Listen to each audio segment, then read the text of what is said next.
I got so much motherfucking design on right now.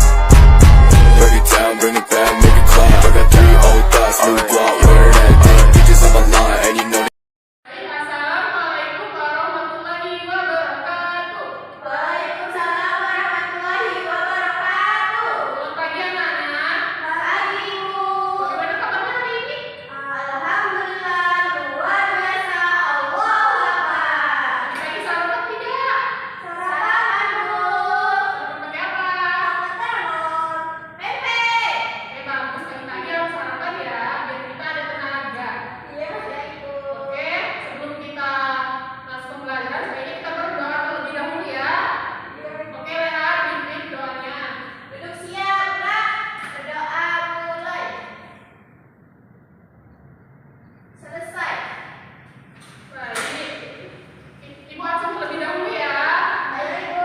Yang pertama, Soleha. Hadir, Ibu. Umairah. Hadir, Bu. Ahmad Rizky. Tidak hadir, Bu. Dikarenakan sakit. Sakit apa ya dia? Sakit gigi, Bu. Sudah jenguk belum? Belum. Oke, nanti kita jenguk ya bareng-bareng. Baik, Bu. Baik, Ibu ada ice breaking untuk menyemangatkan pagi hari ini.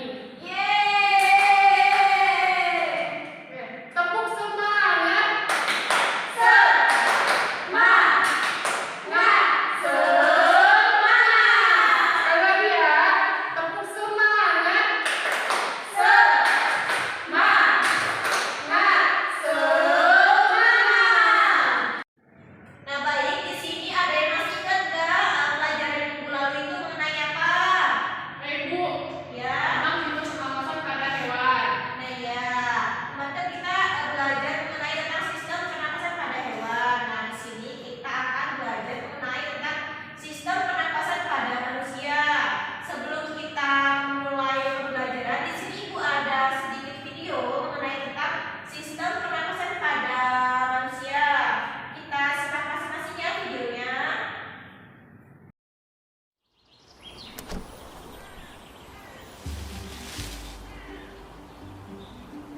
Manusia, hewan maupun tumbuhan, sebagai makhluk hidup, kita perlu oksigen untuk hidup.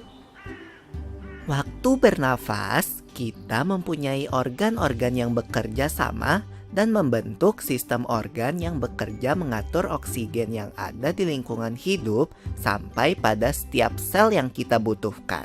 Oksigen ini tidak tersedia di dalam tubuh makhluk hidup. Kita mendapatkan oksigen dari lingkungan sekitar kita. Bernafas artinya kegiatan menghirup atau memasukkan oksigen dari lingkungan hidup dan mengeluarkan karbon dioksida dan uap air melalui alat pernafasan kita. Kali ini kita akan mempelajari lebih lanjut tentang organ-organ pernafasan manusia.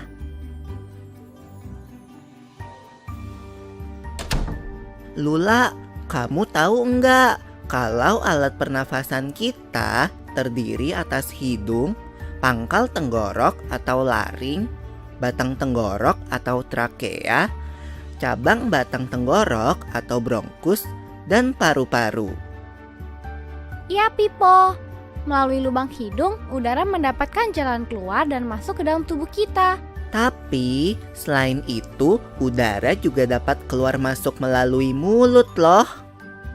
Namun, jika kita bernafas menggunakan hidung, akan lebih baik loh, Pipo.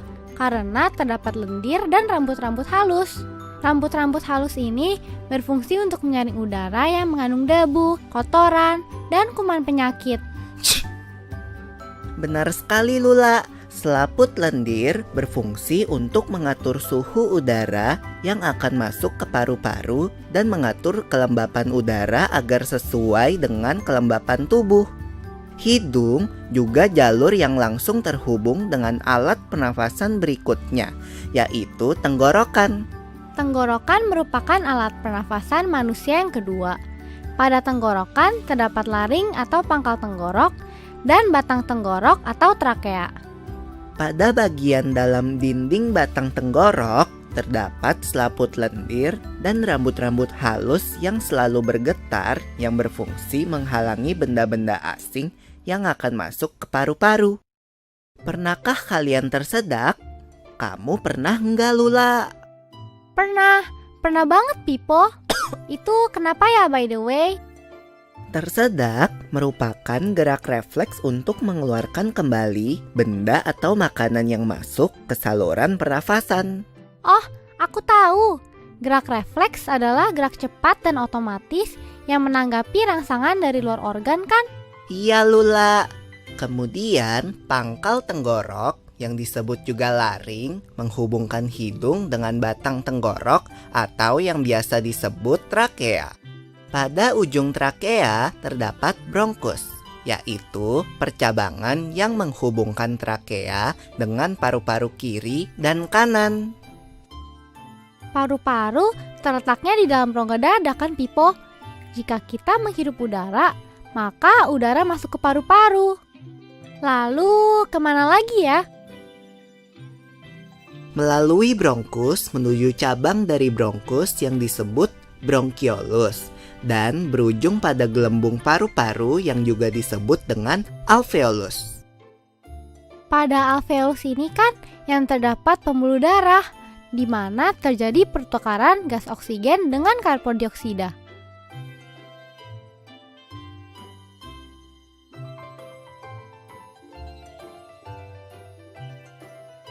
Well, Pipo, tahu gak kalau sistem pernafasan kita terdiri dari dua kan? Yaitu sistem pernafasan dada yang umum kita lakukan dan juga sistem pernafasan perut. Jelasin dong, Pipo, apa sih perbedaan detailnya? Pernafasan dada terjadi karena gerakan tulang rusuk oleh otot-otot antar rusuk. Pengambilan udara terjadi saat otot antar rusuk berkontraksi atau mengerut, sehingga tulang rusuk terangkat ke atas menyebabkan rongga dada dan paru-paru membesar. Oh begitu, berarti pengeluaran udara terjadi saat otot antar rusuk berelaksasi atau mengendur. Saat itu, tulang rusuk turun ke posisi semula, menyebabkan rongga dada dan paru-paru mengecil kan? Ya, benar sekali. Lalu menurut kamu, bagaimana dengan pernafasan perut kita, Lula? Aku belum yakin banget sih, Pipo. Jelasin dong. Pernafasan perut terjadi karena gerakan otot diafragma, yaitu sekat yang membatasi antara rongga dada dan rongga perut. Pengambilan udara terjadi saat otot diafragma berkontraksi. Posisi diafragma mendatar menyebabkan rongga dada dan paru-paru membesar. Berarti pengeluaran udara terjadi saat otot diafragma berelaksasi. Posisi diafragma melengkung ke atas, lalu menyebabkan rongga dada dan paru-paru mengecil. You're right, Lula. Lalu, gimana kalau kita sesak nafas karena banyak asap? Itu akan kita bahas lagi dalam video selanjutnya. Nah, tadi ada videonya. Di sini Ibu akan menjelaskan mengenai tentang sistem pernapasan pada manusia. Ada yang tahu nggak sistem pernapasan pada manusia itu ada apa aja? Saya tahu. Iya, Mama. Hidung. Iya, pinter. Ada yang tahu lagi nggak? Ibu. Iya, Ida. Paru-paru. Iya, pinter sekali. Nah, jadi selain ada hidung dan paru-paru ternyata masih banyak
down, bring it back, make it clap. I got 3 old thoughts, new guap, where